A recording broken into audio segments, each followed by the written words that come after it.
Great drill for those of you who fat the golf ball. Typically what I will see, if we have too much weight shift in our golf swing, we're then going to be behind the ball, which is going to make us bottom out a little bit too soon.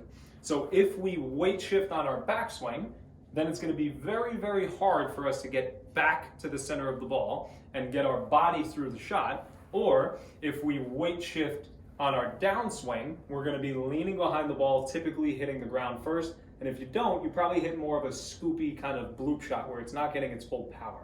So a really good drill that we can do is called the Flamingo. We're going to set up to the ball normally, and what you're going to do is you're going to bring your left foot a little bit forward and your right foot a little bit back. Now from this point, here's where we get into the Flamingo.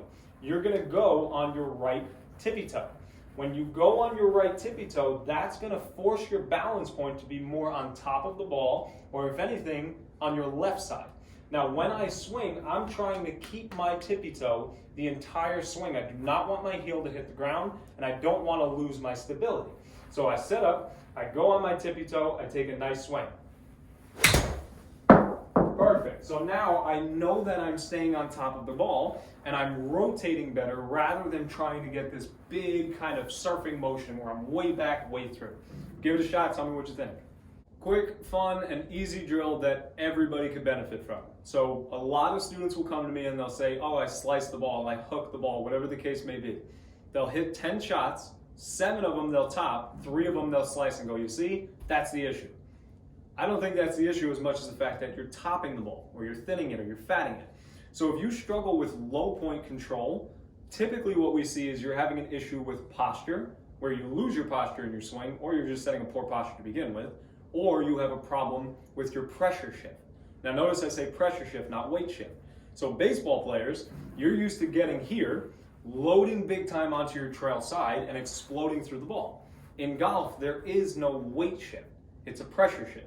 So a good kind of test that we can do, put your feet shoulder length apart, stand vertical, pretend you have someone behind your right shoulder that's trying to say hi to you. How would you look at them? You would turn. You would never lean, right? So if we can turn behind ourselves and turn in front, that is the pressure shift in the golf swing.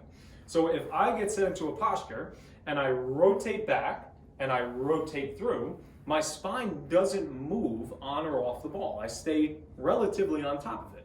Now, why this is a good thing, if you can stay on top of the golf ball, you have a lot more of a chance to bottom out your club in the perfect position. So here's the drill we're gonna do. We're gonna put our feet together, okay? This is a very, very simple drill. You're gonna try and hit some balls with your feet together. Now, if your feet are together and you start to take your swing and you notice, oh God, I feel like I'm falling backwards. Guess what? You're probably weight shifting backwards. That's why you fat it. That's why you top it, whatever your issue is. Another issue we see is a reverse pivot.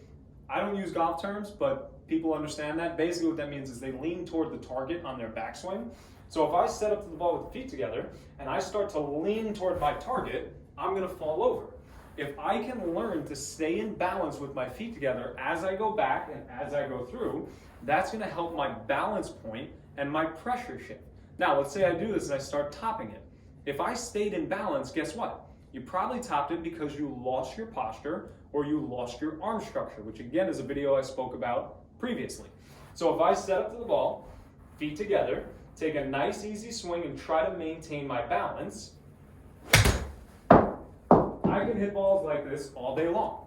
Now, why I can hit balls like this, again, I have pretty good idea of my balance point and I have a pretty good idea of my pressure shift. Work on this drill, see if it improves your impact, and let me know what you think.